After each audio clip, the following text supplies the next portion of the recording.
আচ্ছা দেখ, আজকে আমরা যেটা করব ফিজিক্যাল অপটিক্স আর ওয়েভ অপটিক্স, বাংলায় বলে ভৌত আলোক বিজ্ঞান। ভৌত আলোক বিজ্ঞান অ্যাকচুয়ালি কি? ভৌত আলোক বিজ্ঞান মানে হচ্ছে আলোর তরঙ্গ ধর্ম। তো আলোর তরঙ্গ ধর্মের এটার হিস্ট্রি অফ লাইটে আমি বলেছিলাম যে আলোর তরঙ্গ ধর্মটা কীভাবে মানে আস্তে আস্তে কীভাবে আলোর তরঙ্গ ধর্ম পর্যন্ত এসেছিল 16th সেঞ্চুরিতে, মানে 1665 এরকম খ্রিস্টাব্দতে আলোর যে ধারণাটা ছিল সেটা হচ্ছে আলো একটা ফ্লো অফ পার্টিকেলস, কণার প্রবাহ ছিল। তারপর বিজ্ঞানী হাইগেন আলো সম্বন্ধে একটা ধারণা দিয়েছিল যে আলোটা তরঙ্গের মতো আচরণ করে এবং আলোর প্রবাহটা হচ্ছে একটা তরঙ্গের প্রবাহ, এবং সেটার এভিডেন্স মানে সেটার মানে ওই থিওরিটার পিছনে এক্সপেরিমেন্ট করেছিল বিজ্ঞানী ইয়ংস বলে একজন বিজ্ঞানী, যেটা ইয়ং ডবল স্লিট এক্সপেরিমেন্ট বলে। ইয়ং এর বিচিত্র পরীক্ষা পরে আছে যেটা ব্যতিচার পরীক্ষা বলে। ওই ব্যতিচার পরীক্ষার মাধ্যমে প্রমাণিত হয়েছিল যে আলোর তরঙ্গ ধর্ম আছে, ঠিক আছে। তারপরে এখানে আলোর তরঙ্গ ধর্মটা হাইগেনের থিওরি দিয়ে এস্টাবলিশ হয়েছিল যে আলো তরঙ্গের আকারে কিরকম ভাবে সঞ্চালনশীল হয়, কিভাবে সঞ্চালিত হয়। তো আমরা এখানে যেটা পড়ব সেটা হচ্ছে ওই আলোর তরঙ্গ ধর্মটাই পর করে ভাগ করেছি, কেমন ভাবে পর ভাবে মানে কোনটার পরে কোনটা পড়লে বুঝতে সুবিধা হবে সেটা অনুযায়ী।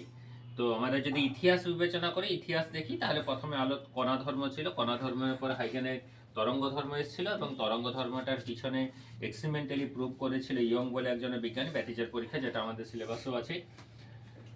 তারপরে আলোর তরঙ্গ ধর্মটাকে স্বীকৃতি দেওয়া হয়েছিল, এবং পরবর্তী সময়ে ওই আমরা আলোক তড়িৎ বিক্রিয়াতে দেখেছিলাম যে আলোর কণা ধর্ম, তরঙ্গ ধর্ম দু ধরনেরই ধর্ম আছে, যেটাকে আলোর ডুয়েল নেচার বলে, ঠিক আছে। বাংলায় কি বলে? দ্বৈত দ্বৈত ধর্ম, না দ্বৈত প্রকৃতির ধর্ম, দ্বৈত সত্য। তো যাই হোক, তো এটা পর ভাবে এসছে, কিন্তু আমরা আজকে শুধুমাত্র ওয়েভ নেচারটা নিয়ে পড়বো, ঠিক আছে। ওয়েভ নেচারের প্রথমে যে কনসেপ্টটা আছে সেটা হচ্ছে ওয়েভ ফ্রন্ট। ওয়েভ ফ্রন্টের বাংলা হচ্ছে তরঙ্গ মুখ। ওয়েভ ফ্রন্টের বাংলা হচ্ছে তরঙ্গ মুখ। এই তরঙ্গ মুখটা কথাটা মানে তরঙ্গ মুখ জিনিসটা সম্বন্ধে আলোচনার আগে একটা জিনিস একটা ফিজিক্যাল কোয়ান্টিটি সম্বন্ধে আমাদের জানতে হবে। সেই ফিজিক্যাল কোয়ান্টিটিকে বলা হয় ফেজ। বাংলাতে বলা হয় এটাকে দশা। ফেজ, দশা মানে কি? দশা ঠিকঠাক মানে একদম দশার খুব ক্লোজ মিনিং যদি ডিকশনারিক্যাল ক্লোজ মিনিং ধরিস, তাহলে এই দশার ডিকশনারিক্যাল ক্লোজ মিনিং হচ্ছে কন্ডিশন। কন্ডিশনের বাংলা কি? অবস্থা।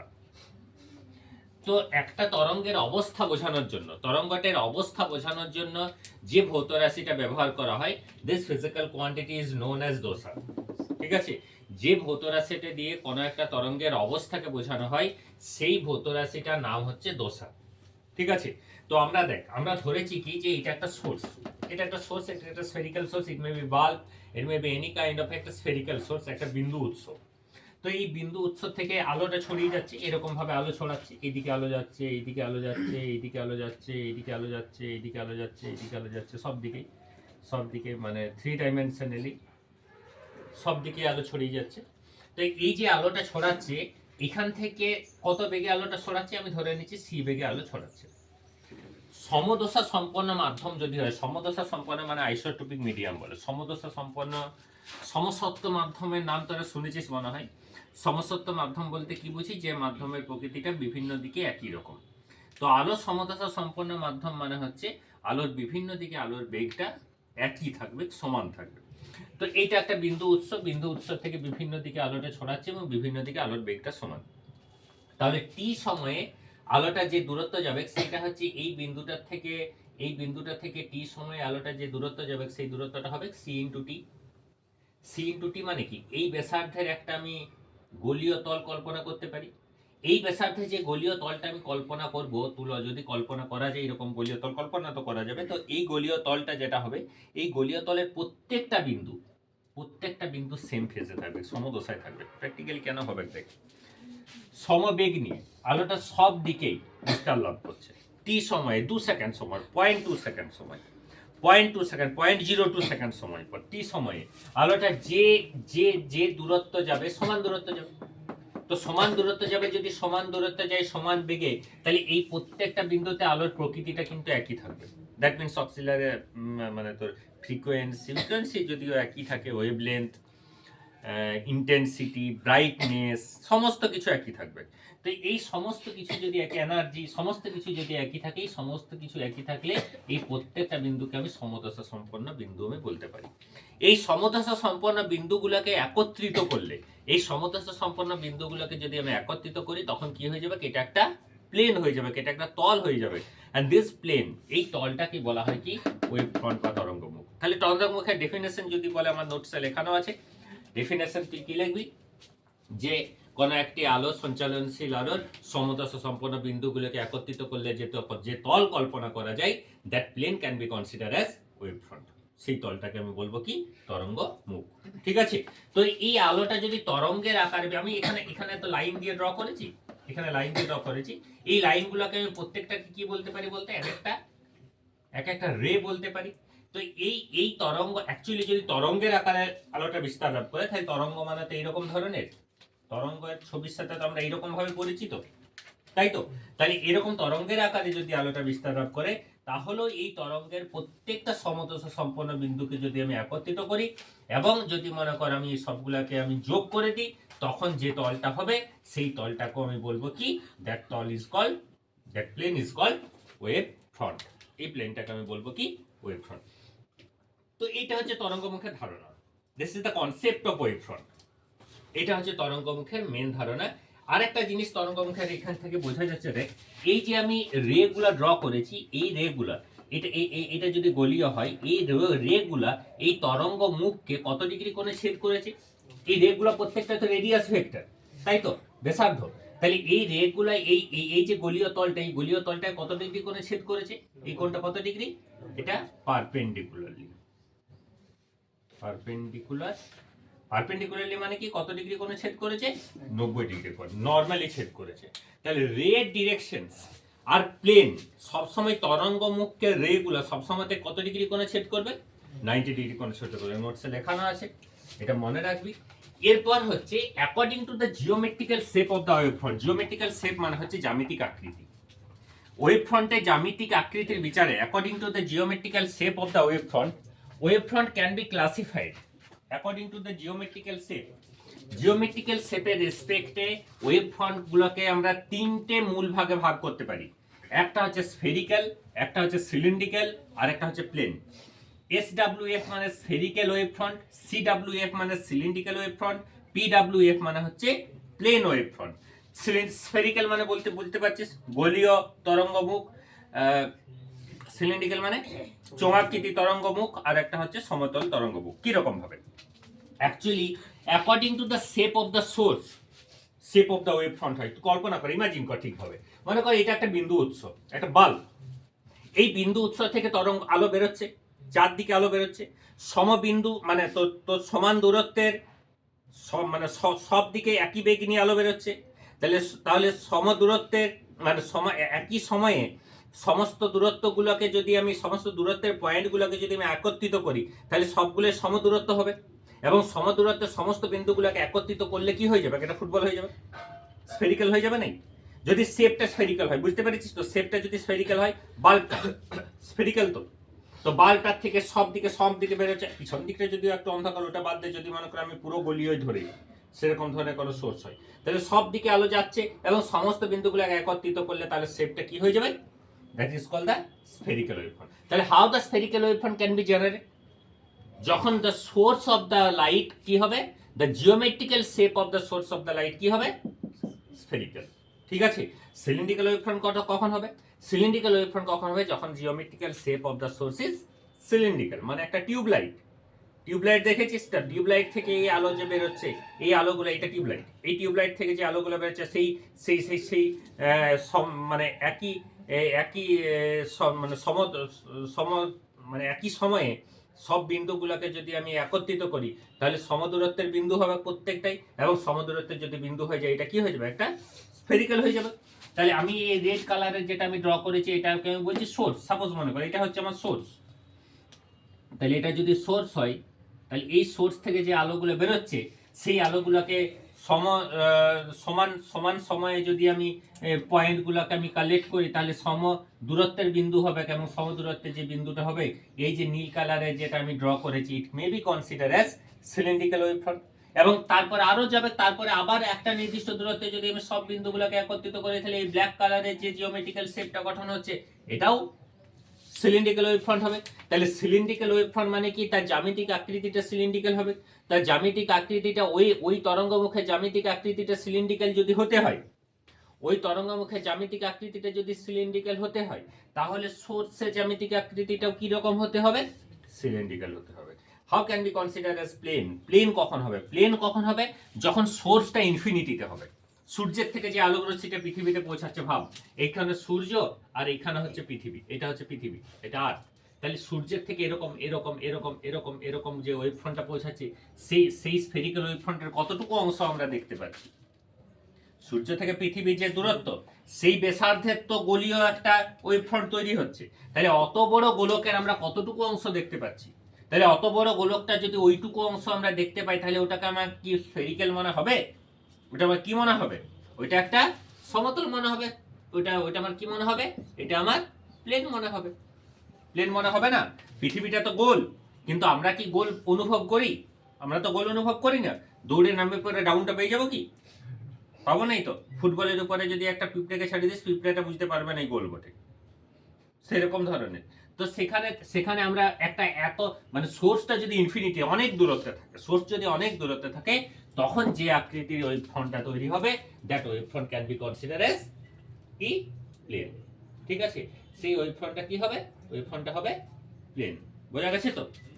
তাহলে এটা হচ্ছে প্লেন ওয়েভ ফ্রন্ট। বোঝা গেছে? এরপর দেখ, এই জ্যামিতিক ওয়েভ ফ্রন্টগুলো মানে জ্যামিতিক আকৃতি বিশিষ্ট ওয়েভ ফ্রন্টগুলো এক ধরনের ওয়েভ ফ্রন্ট থেকে আরেক ধরনের ওয়েভ ফ্রন্টে ইট ক্যান বি চেঞ্জ হতে পারে। মনে কর এই যেটা আমি ড্র করেছি, এই যে ড্র করেছি, দেখ এই নীল রঙের যেটা ড্র করেছি, এগুলা কি? এগুলো এক একটা রে এবং প্যারালাল রে। প্যারালাল রে মানে এই ওয়েভ ফ্রন্টটা কি wave front? Plane wave front হবে। কারণ কি, রে সবসময়তে ওই প্লেনটাকে 90 ডিগ্রি অ্যাঙ্গেলে ইন্টারসেক্ট করবে, 90 ডিগ্রি করে ছেদ করবে। তাহলে সমান্তরাল আলোক রশ্মি দ্বারা যে ওয়েভ ফ্রন্টটা গঠন হবে, সেই ওয়েভ ফ্রন্টের আকৃতিটা কিরকম হবে? Plane wave front. কারণ নরমালি ইন্টারসেক্ট পারপেন্ডিকুলারলি ইন্টারসেক্ট করে। তাহলে যদি মনে করে এরকম ভাবে সমান্তরাল যদি মনে করে আলোক রশ্মিগুলো হয়, তাহলে এই সমান্তরাল আলোক রশ্মিগুলো কিরকম? ওয়েভ ফ্রন্টটা কিরকম হবে? প্লেন হবে, তাই না? এরকম সমান্তরাল আলোক রশ্মিগুলো হলে ওয়েভ ফ্রন্টটা কিরকম হবে? প্লেন হবে। তবে তো 90 ডিগ্রি কোণে ইন্টারসেক্ট করবে। তাহলে এখানে প্লেন ওয়েভ ফ্রন্ট। এটা যদি মনে করে একটা কনভেক্স মানে তো লেন্সের উপরে পড়ে, কনভেক্স লেন্স উত্তর লেন্সের উপরে গিয়ে পড়ে, তাহলে সমান্তরাল রশ্মি তো কোনো একটা বিন্দুতে মিলিত হবে। তাহলে এই কনভার্জিং রেটাকে মিলিত হচ্ছে, তাহলে এর যে জ্যামিতিক আকৃতিটা মানে এর ওয়েভ ফ্রন্টের জ্যামিতিক আকৃতিটা কি রকম বেঁকা হয়ে যাবে, কারণ একটা বিন্দুতে মিলিত হচ্ছে। তাহলে এটা কি হয়ে যাবে? স্ফেরিক্যাল। তাহলে এই আকৃতিটা কি হয়ে যাবে? তাহলে প্লেন ওয়েভ ফ্রন্টটা কি ওয়েভ ফ্রন্টে পরিণত হলো? আর যদি উল্টো দিকে অ্যারো সাইনটা দিয়ে দিই, যদি অ্যারো সাইনটা উল্টো দিকে দিয়ে দিই, মানে সোর্সে যদি অবজেক্টটা থাকতো, মানে সোর্সে অবজেক্টটা থাকা বলছি, মানে ফোকাসে যদি অবজেক্টটা থাকতো বা সোর্সটা থাকতো, তখন কি হতো? তখন এরকম হতো নাই? তখন এরকম হতো। তারপরে কি হতো? তখন স্ফেরিক্যাল ওয়েভ ফ্রন্টটা প্লেন ওয়েভ ফ্রন্ট। হাউ, তোকে যদি কোশ্চেন্স পড়ে how plane wave front can be change to spherical wave front and spherical wave front can change to plane wave front. এটা এক্সাম্পল বলতে পারিস, বা এইটাই যদি বলা থাকে তখন কি তরঙ্গমুখে পরিবর্তন হচ্ছে সেটাও তুই বলতে পারবি। এখানে দেখ, এটা একটা কি ড্র করা আছে? প্রিজম। তাহলে এখানে সমান্তরাল আলোক রশ্মি আপতিত হচ্ছে, যে নির্গত আলোক রশ্মিগুলো সেগুলো পরস্পর সমান্তরাল হবে। তাহলে এটাও কি? এটা হচ্ছে প্লেন ওয়েভ ফ্রন্ট। এটাও কি? এটা হচ্ছে প্লেন ওয়েভ ফ্রন্ট, তাই তো? তাহলে এখানে একটা প্লেন ওয়েভ ফ্রন্ট প্রতিসরণের পরেও মানে প্রিজম দ্বারা প্রতিসরণের পরে কি ওয়েভ ফ্রন্ট হতে পারে? প্লেন ওয়েভ ফ্রন্ট হতে পারে। মনে কর অন্য কোনো এক্সাম্পল হতে পারে, মনে কর দর্পণ, মিররের ক্ষেত্রে হতে পারে। বুঝতে পারছিস? মিররের ক্ষেত্রে এখানে মনে কর অবজেক্ট আছে, সোর্সে কোনো মানে তোর ফোকাসে কোনো সোর্স আছে, তো এইখান থেকে আলোক রশ্মিগুলো যাওয়ার পরে কি হয়ে যাবে? সমান্তরাল হয়ে যাবে। তাহলে এই স্ফেরিক্যাল ওয়েভ ফ্রন্টগুলো সমান্তরাল হয়ে যাবে, মানে কি ওয়েভ ফ্রন্ট হয়ে যাবে? প্লেন। তাহলে স্ফেরিক্যাল ওয়েভ ফ্রন্টগুলো কি হয়ে যাবে? Plane wave front. সিমিলারলি উল্টোটা হতে পারে, সমান্তরাল আলোক রশ্মি আপতিত হয়ে পরে কোনো একটা পয়েন্টে মিলিত হতে পারে। তাহলে প্লেন ওয়েভ ফ্রন্টগুলো কিসে চেঞ্জ হতে পারে? বুঝতে পেরেছিস তো? তাহলে রের নেচার অনুসারে, রের প্রকৃতি অনুসারে ওয়েভ ফ্রন্টের প্রকৃতিটাও ভিন্ন ভিন্ন হতে পারে। বুঝতে পেরেছিস তাহলে? এরপর হচ্ছে এই সমস্ত জিনিসটা কিন্তু পরবর্তী সময়তে এসেছে। প্রথমে বলেছে হাইগেনের তরঙ্গ তত্ত্ব। হাইগেনস প্রিন্সিপাল, হাইগেনের তরঙ্গ তত্ত্ব। হাইগেনের তরঙ্গ তত্ত্বটা এরপর আমি বলছি যে হাইগেন কিভাবে ব্যাখ্যা করেছিল যে আলোকরশ্মি কিরকম ভাবে তরঙ্গমুখের আকারে আলোকরশ্মি কিরকম ভাবে একটা সোর্স থেকে একটা উৎস থেকে বিস্তার লাভ করে। ঠিক আছে, ভালো করে শুনে, এটা ইম্পর্টেন্ট। পরে হাইগেনের তরঙ্গ তত্ত্বটি লিখো কিরকম দেখ। প্রথমে বললো কি হাইগেন যে একটা সোর্স থেকে একটা উৎস থেকে প্রথমেই একটা উৎস থেকে আলোকরশ্মি প্রথমেই যে তরঙ্গমুখটা গঠন করে, একটা তরঙ্গমুখ গঠন করে, সেই তরঙ্গমুখের আকৃতিটা হচ্ছে সোর্সের তরঙ্গমুখ যেমন সেরকমই, সেই রকম জিওমেট্রিক্যাল শেপের। এবং এই তরঙ্গমুখটা প্রত্যেকের এই তরঙ্গমুখটা প্রত্যেকটা কি হয়, প্রত্যেকটা সেম ফেজে থাকে, অর্থাৎ সমদশা সম্পন্ন হয়। তাহলে এইখানে এটা যদি আমার এই ব্ল্যাক কালারের এটা যদি আমার সোর্স বলি, এটা একটু দূরে আমি ড্র করেছি যাতে বুঝতে সুবিধা হয়। তাহলে এই সোর্স থেকে যে তরঙ্গমুখটা গঠন হবে, এই তরঙ্গমুখটাকে তো আমি প্রাইমারি ওয়েভ ফ্রন্ট বলবো। প্রাইমারি ওয়েভ ফ্রন্টের জিওমেট্রিক্যাল শেপটা কি হবে? প্রাইমারি ওয়েভ ফ্রন্টের জিওমেট্রিক্যাল শেপটা হবে স্ফেরিক্যাল, তার মানে গোলীয় হবে। তাহলে এই গোলীয় তরঙ্গমুখটা গঠন করছে, এই গোলীয় তরঙ্গমুখটা প্রত্যেকটা হচ্ছে সেম ফেজে, প্রতিটা ইচ এন্ড এভরি পয়েন্ট হচ্ছে সেম ফেজ। কিন্তু হাইগেন তার সাথে আরেকটা কথা জুড়লো, কি বললো? যে এই তরঙ্গমুখটার প্রত্যেকটা point, each and every point behave like another source. প্রত্যেকটা পয়েন্ট কি আরেকটা সোর্সের মতন আচরণ করবে। কি একটু অন্যরকম ভাবে ইমাজিন কর, আমার এই হাতটা ভাব, এইটা হচ্ছে আমার একটা গোলীয় তরঙ্গমুখ। তাহলে এই গোলীয় তরঙ্গমুখের প্রত্যেকটা বিন্দু হচ্ছে সোর্স। প্রত্যেকটা বিন্দু কি বলতো? প্রত্যেকটা বিন্দু হচ্ছে একটা সোর্স। ঠিক আছে, তাহলে প্রত্যেকটা বিন্দু যদি একটা সোর্স হয়, এই বিন্দুগুলো প্রত্যেকটা বিন্দু মানে অসংখ্য ইনফিনিটি পয়েন্ট। তাহলে সেই পয়েন্টগুলোর আকৃতি কতটা, মানে খুব ছোট, একটা মলিকুল, একটা অ্যাটমস। তাহলে ওই পয়েন্টগুলো বলছি বিহেভ লাইক একটা সোর্স। তাহলে ওই পয়েন্টগুলো কি তৈরি করবে? একটা ওয়েভ ফ্রন্ট তৈরি করবে। তাহলে পয়েন্টগুলো যদি খুব ছোট হয়, তাহলে ওই পয়েন্টগুলো দ্বারা যে ওয়েভ ফ্রন্টটা তৈরি হবে, সেই ওয়েভ ফ্রন্টটার আকৃতিটাও কি হবে? খুব ছোট। এই ছোট ছোট যে ওয়েভ ফ্রন্ট, সেই wave front that wave front is called wavelets. আমি এই নীল কালারের যে এই যে বর্ডারটা ড্র করেছি, এটাকে আমি বলছি primary wave front. Primary wave ফ্রন্টের প্রত্যেকটা পয়েন্ট, এই যে লাল কালারের পয়েন্টগুলো ড্র করেছি, এগুলো হচ্ছে অ্যানাদার প্রত্যেকটা সোর্স। চোখে তো এরকম ভাবে দেখা যাবে না, আমি বোঝানোর জন্য এরকম ভাবে ড্র করেছি, তবুও এরকম ভাবে ড্র করতে হবে পরীক্ষার খাতায় করতে গেলে। তারপরে এইগুলো হচ্ছে একটা ওয়েভ ফ্রন্ট। এই যে গোল গোল গোল গোল লাল লাল গোলগুলো, এইগুলোকে বলা হয় ওয়েভলেটস। মানে খুব ছোট ছোট ওয়েভ ফ্রন্টগুলোকে বলা হয় ওয়েভলেটস। এবং এই ওয়েভলেটস গুলোর উপরে এই যে ব্ল্যাক কালারে যেটা আমি ড্র করেছি, that is called the common tangent, সিটি, কমন ট্যানজেন্ট। এই কমন ট্যানজেন্টটাকে বলা হয় সেকেন্ডারি ওয়েভ ফ্রন্ট। এই কমন ট্যানজেন্ট ঘটনাটা কিরকম দেখ, মনে কর একটা লাড্ডু, তুই ইমাজিন কর একটা লাড্ডু, সেই লাড্ডুগুলোর উপরে মানে মিহিদানার লাড্ডু।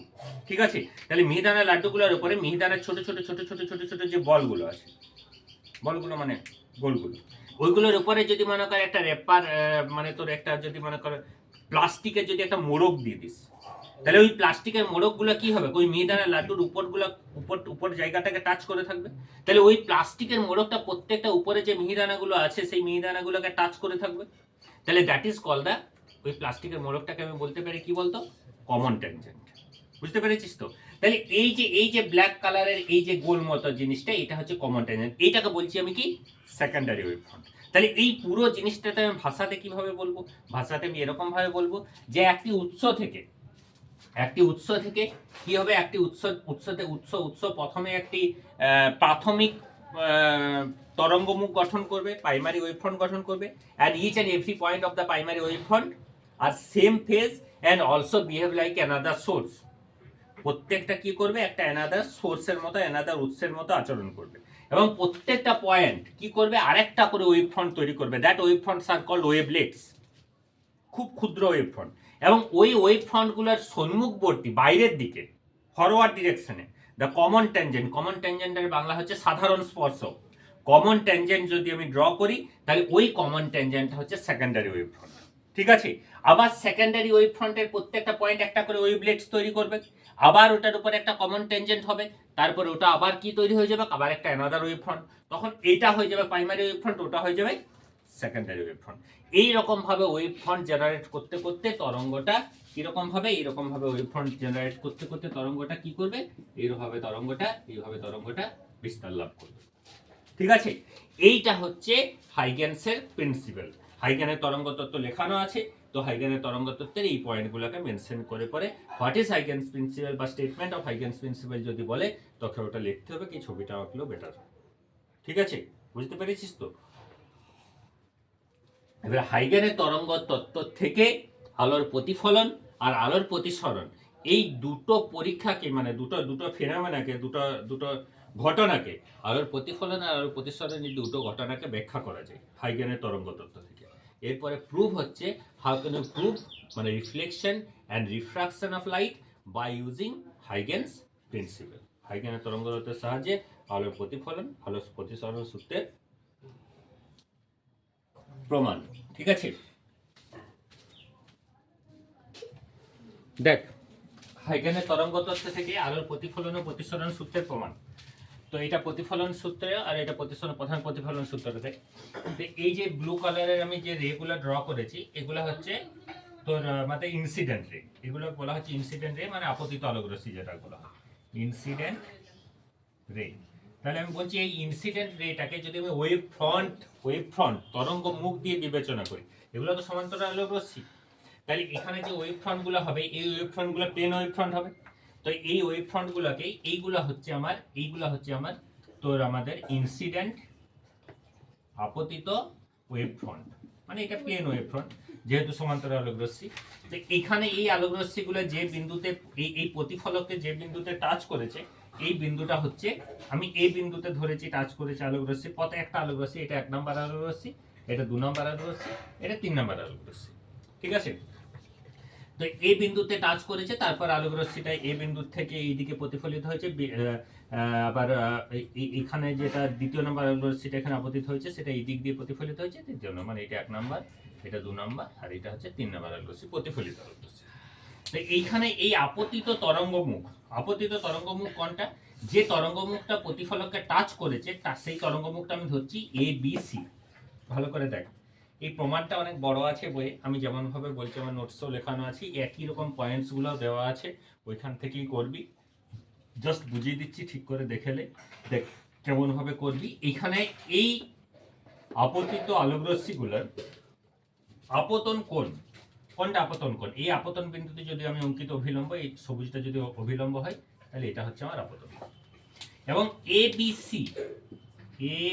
সি এটা হচ্ছে ইনসিডেন্ট, কি বলতো, ইনসিডেন্ট ওয়েভ ফ্রন্ট মানে আপতিত তরঙ্গমুখ। ঠিক আছে, এবং এই তরঙ্গমুখটার প্রত্যেকটা বিন্দু সমদশা সম্পন্ন বিন্দু বা প্রত্যেকটা বিন্দু থেকে তরঙ্গ বিভিন্ন মানে প্রত্যেকটা বিন্দু থেকে আবার নতুন তরঙ্গ সৃষ্টি হবে, এবং সেই তরঙ্গগুলো আবার এখান থেকে এই বি থেকে ডি বিন্দু হয়ে পরে প্রতিফলিত হচ্ছে, সি থেকে সি টেস্ট বিন্দু হয়ে পরে আবার প্রতিফলিত হচ্ছে, আর এ থেকে ডাইরেক্ট প্রতিফলিত হচ্ছে। ঠিক আছে, তো এই প্রতিফলিত আলোকরশ্মিগুলোর এডেস্ট বিডেস্ট, এই যে এডেস্ট বিডেস্ট আর সিডেস্ট রেড কালারের যেটা ড্র করা আছে এইটা হচ্ছে রিফ্লেক্টেড কি বলতো, রিফ্লেক্টেড ওয়েভ ফ্রন্ট। তো এইখানে যেটা মেন মেকানিজমটা দেখ, ব্যাপারটা হচ্ছে যে এ বি সি সমদশা সম্পন্ন হবে এবং এডেস্ট বিডেস্ট সিডেস্টও সমদশা সম্পন্ন হবে। এটা নিজেরা সমদশা সম্পন্ন হবে, এটাও নিজেরা সমদশা সম্পন্ন হবে। এটা যদি হতে হয় তাহলে কি বলতো, তাহলে টি সময়ে আলোকরশ্মিটায় এ থেকে এডেস্ট দূরত্ব যাচ্ছে একটা তরঙ্গমুখ থেকে, সেই একই সময়ে আলোকরশ্মিটা সি থেকে সিডেস্ট বিন্দু আসছে, এবং এডেস্ট আর সিডেস্ট সমদশা সম্পন্ন। যদি এডেস্ট আর সিডেস্ট সমদশা সম্পন্ন হয় তাহলে এ থেকে এডেস্টের দূরত্ব যা হবে সি থেকে সিডেস্টের দূরত্বও তাই হবে। কেন তাই হবে দেখ আরেকবার বলছি, এ বি সি সমদশা সম্পন্ন, এডেস্ট বিডেস্ট সিডেস্ট সমদশা সম্পন্ন, তাহলে এ থেকে আলোকরশ্মিটা এডেস্ট বিন্দু, এ থেকে আলোকরশ্মিটা এই বিন্দুটা এডেস্ট বিন্দু, এই বিন্দুটা এডেস্ট বিন্দু, ওইটা এডেস্ট বিন্দু নয় কিন্তু এই বিন্দুটা এডেস্ট বিন্দু, তাহলে এডেস্ট বিন্দু এ থেকে আলোকরশ্মিটা যতটা দূরত্ব যাবে সি থেকে আলোকরশ্মিটা ততটাই দূরত্ব যাবে, কারণ এডেস্ট আর সিডেস্ট সমদশা সম্পন্ন, আবার এ আর সিও সমদশা সম্পন্ন। ঠিক আছে, তো এইটা কি হবে, এ এডেস্ট আর সি সিডেস্ট সমান হবে। এরপরে যেটা করছি দেখ, যে দুটো ত্রিভুজ আমি ধরছি সেই দুটো ত্রিভুজের কথা ভাব, কোন দুটো ত্রিভুজ বলছি আমি, ত্রিভুজ এ সি সিডেস্ট, আর একটা হচ্ছে ত্রিভুজ এ এডেস্ট সিডেস্ট। দেখতে পেয়েছিস কোন দুটো ত্রিভুজ নিশ্চয়? A C C dash, A A dash C dash, এই দুটো ত্রিভুজের কথা ভাব। এই দুটো ত্রিভুজের এ এ এ সি ডেস্ট এটা হচ্ছে কমন, সাধারণ বাহু, কমন বটে তো? বুঝতে পেরেছিস কোনটা? এটা তো common. R A A dash সমান C C dash according to nature of the wave front. এখান থেকে এই দূরত্বটা যায়, এখান থেকে এই দূরত্বটা যায়, তাহলে এই বাহুগুলো সমান হবে। আর একবার লিখে দিচ্ছি এ ডেস্ট সমান সি সি ডেস্ট। আর দেখ এই দুটো কোন পরস্পরের সাথে সমান হবে, কোনটা দেখ, এটা তো রে, এই ব্লুটা তো রে, আর এইটা কি ওয়েভ ফ্রন্ট রেডটা, তাহলে এই কোনটা কত ডিগ্রি হবে? এটা রে, রে আর ওয়েভ ফ্রন্টের মধ্যে অ্যাঙ্গেলটা কত হয়? এইমাত্র বললাম কত হয়, 90। সিমিলারলি এটা তো রে, আর এই ব্ল্যাকটা হচ্ছে ওয়েভ ফ্রন্ট, আর এটা রে, তাহলে এই কোনটা কত হবে? তাহলে কি হবে দেখ, angle A A dash C ডেস্ট সমান অ্যাঙ্গেল এ সি সি ডেস্ট, এগুলো কত ডিগ্রি হবে? তাহলে কি হয়ে যাবে, ত্রিভুজ দুটো সর্বসম হয়ে যাবে। ত্রিভুজ দুটো যখনই সর্বসম হবে তখন দেখ, তখন আমি যে অ্যাঙ্গেলটা বলছি সি এ সি ডেস্ট সমান কি হবে, সি সি ডেস্ট এ, এই দুটো পরস্পরের সমান হয়ে যাবে। ঠিক আছে, এবারে এই দুটো পরস্পরের সমান হলে কি ঘটনাটা হচ্ছে দেখ, এই অ্যাঙ্গেলটা তো আই, ভালো করে দেখ, এই অ্যাঙ্গেলটা আই, তাহলে এই অ্যাঙ্গেলটা কত হবে বলতো? এই কালোটা আর এই নীলটার মধ্যে অ্যাঙ্গেল তো 90, তাহলে এই অ্যাঙ্গেলটা যদি আই হয় তাহলে এই অ্যাঙ্গেলটা 90 মাইনাস আই হবে। এটা যদি 90 মাইনাস আই হয় তাহলে এই সবুজটা তো এটা নরমাল, তাহলে এই অ্যাঙ্গেলটা কত? এই অ্যাঙ্গেলটা 90 ডিগ্রি, তাহলে এই অ্যাঙ্গেলটা কত হবে? এটা 90 মাইনাস আই, এইটুকু 90 মাইনাস আই, এই অ্যাঙ্গেলটা 90, তাহলে এটা আই হবে নাই? সিমিলারলি কি হবে বলতো, সিমিলারলি এই অ্যাঙ্গেলটাও একই রকম ভাবে আর হবে। ঠিক আছে, অর্থাৎ এই কোণটা আই হবে আর এই কোণটা আর হবে। তাহলে আই আর আর পরস্পর সমান হওয়া মানে হচ্ছে ইনসিডেন্ট কোণ ইজ ইকুয়াল টু রিফ্লেকশন কোণ। তাহলে এটা কি হয়ে গেল, আলোর প্রতিফলনের সূত্র। ঠিক আছে, এটা হচ্ছে আলোর প্রতিফলনের সূত্র। এই জিনিসটা ছোট জায়গার মধ্যে বলা হয়ে গেছে, একটু ভালো করে ভেঙে ভেঙে আস্তে আস্তে দেখবি, বুঝতে পারবি মনে হয়। তারপরে যদি না পারিস তখন আমাকে বলবি। এই জায়গাটা দেখ একই রকম টাইপের, একই রকম ধরনের। এটা হচ্ছে আমার 1 নাম্বার রে, এটা 2 নাম্বার রে, এটা 1 নাম্বার রে, এটা 2 নাম্বার রে, এটা 3 নাম্বার রে। তাই এই রে গুলোর মধ্যে এ বি সি হচ্ছে, এটা আমার incident wave front, incident wave front. আর এটা কি হয়ে গেছে, এটা আমার রিফ্রাক্টেড ওয়েভ ফ্রন্ট, কিন্তু এটা রিফ্লেক্টেড নয়, এটা তো রিফ্রাকশন হচ্ছে, দেখতেই পাচ্ছিস, রিফ্রাক্টেড ওয়েভ ফ্রন্ট। ঠিক আছে, তাহলে এইখানে দেখ এই কোণটা, প্রথমত এই কোণটা যদি আই হয় তাহলে এই কোণটা কত হবে? আগে তো প্রমাণ করলাম এই কোণটাও আই হবে। সিমিলারলি এই কোণটা যদি আর হয় তাহলে এই কোণটা কত হবে? এই কোণটাও আর হবে। ঠিক আছে, এরপর আমি যেটা করছি দেখ, সাইন আই সমান কি লিখতে পারি? লম্ব ব্যয় ত্রিভুজ তো, এই ত্রিভুজটা দেখ, এই ত্রিভুজটা দেখতে পাচ্ছিস, A C C dash, sine i লম্ব কোণটা, এটা হচ্ছে লম্ব, অর্থাৎ সি সি ডেস্ট। অতিভুজ কোণটা? অতিভুজ হচ্ছে এ সি ডেস্ট। সাইন আর লম্ব কোণটা? এটা লম্ব কোণটা, লম্ব হচ্ছে এটা, অর্থাৎ কত? এ ডেস্ট। অতিভুজ কোণটা? অতিভুজ হচ্ছে এ সি ডেস্ট। তাহলে sine i by sine r যদি করি তাহলে কি হবে দেখ, সি সি ডেস্ট হয়ে যাবে, কারণ নিচে এ ডেস্ট হয়ে যাবে। তো এই মাধ্যমে আলোর বেগটাকে আমি c1 ধরছি, আর এই মাধ্যমে আলোর বেগটাকে আমি c2 ধরছি। তার জন্য μ1 সমান c0 বাই c1 লিখেছি, এখানে μ2 সমান c0 বাই c2 লিখেছি।